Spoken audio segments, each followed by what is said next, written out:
Rima Synagogue on Soroka Street. This is the smallest synagogue and recently restored. I came here in 2013 and it was it was a mess, a shambles, and now it's nice inside. Unfortunately, it's Saturday, so we can't go in. But this one was founded by Rabbi Moshe Israelis in 1552 or 1553. It was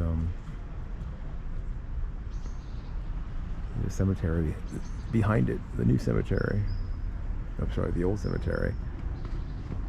And he's buried there as well. So a lot of the headstones, I'll go back behind the cemetery later today and show you that, but a lot of the headstones are removed.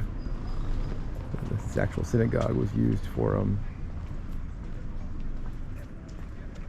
storing firefighting equipment during the war. So this is the restaurant again in this area, Shara, nice restaurant. I ate here for lunch one day. There's me in the reflection, if you saw that.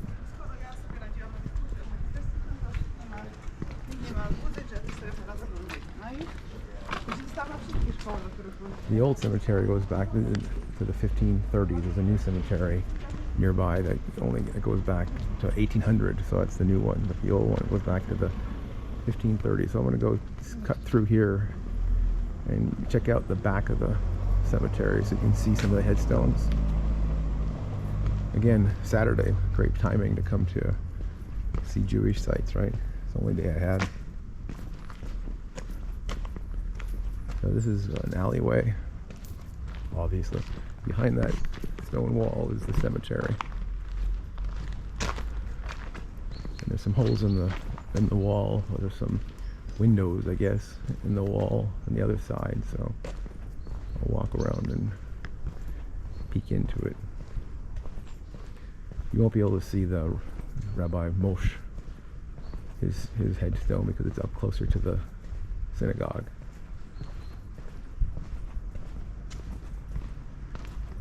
Get around here.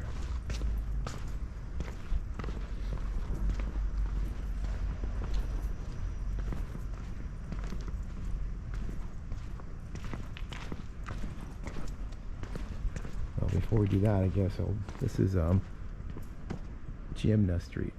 This may look familiar. I don't know if anyone has ever seen the movie Schindler's List, but Kazimierz Street is a street where the young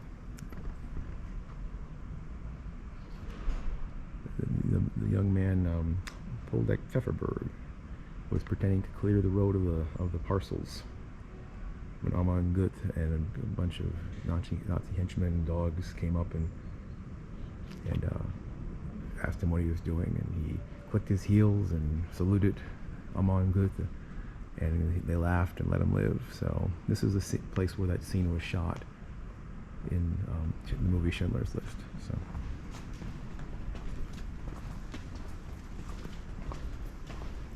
again, I'll walk around to the back of the cemetery.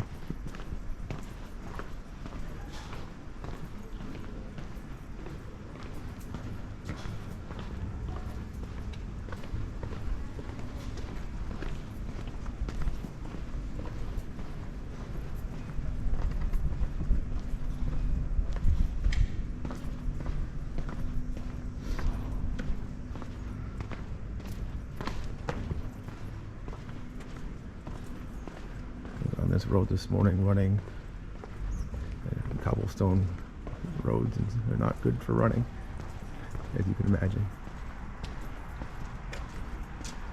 Alright, there's a hole in the fence here in the wall. I can show you something at least. Like I said, you know, only day I have is Saturday, which is not a great day to go into synagogues and Jewish cemeteries, unfortunately, but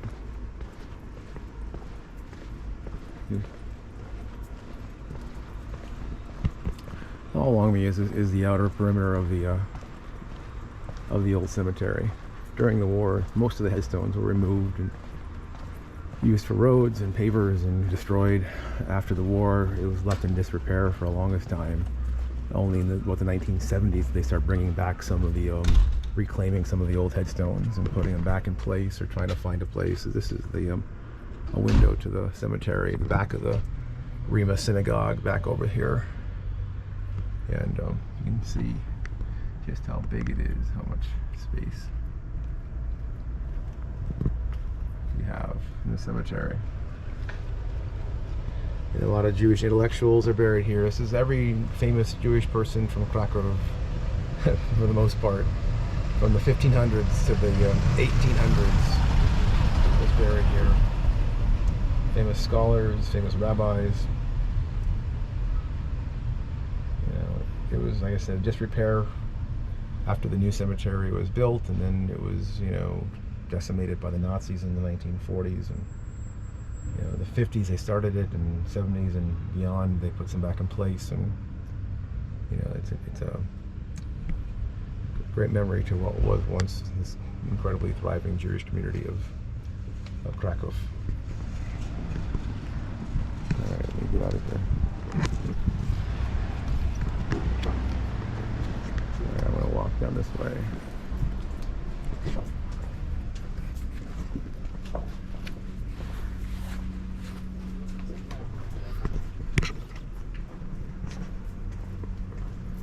So,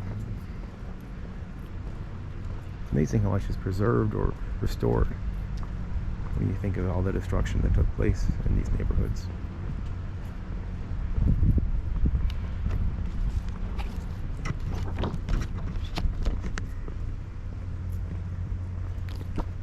We're going to go to the Isaac Synagogue next.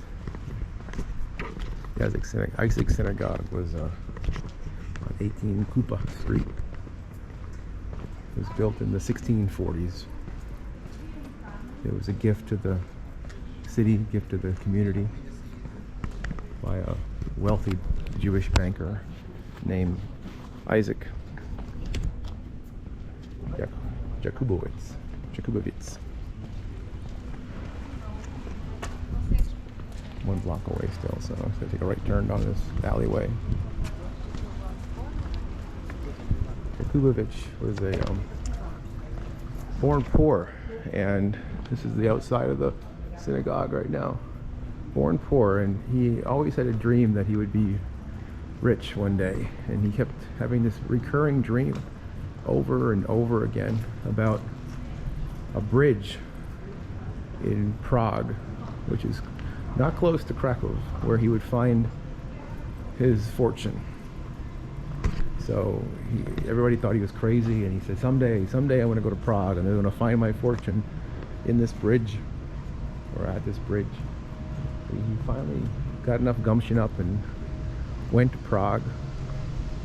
When he got to Prague, there was a soldier guarding the bridge, and the soldier said, "What are you doing here, you old Jew?" And the soldier and Isaac said to him, "I'm Isaac, son of Jacob. I've come to find my treasure." And I wouldn't be able to go into this anyway. I think it looks like it's under construction, obviously, but I've been in this before. It's a nice synagogue. But so what happened? Isaac talked to the soldier, and the soldier said, "You know, you are crazy. I can't believe you came all this way just to you know, a dream like that. I have a dream too," the soldier said. "Every night I dream that there's a Jewish man who lives in Krakow. His name is Isaac, son of Jacob, and he's got a fortune in his furnace. And you know, but you don't see me, like crazy like you, going to Krakow to see where that guy's furnace is and get that fortune." So Isaac thought, well, that's what I needed to hear. So he went back to Krakow, went to his house, looked in his furnace, and there was a fortune in his furnace. So he became wealthy and invested it and became a banker and gave back to the city with a synagogue. If you believe that story, well then, you know, okay, but it's a nice folk tale, I guess, about, you know, sometimes you may go around the whole wide world, but the biggest fortune in the world is right in your own house. So, right, it's very appropriate for me right now, half the world away from my family, but you know, I know that they're there, and that's my fortune. Anyway, all right, so I'm gonna take a time out and go back down to a couple other sites soon. So.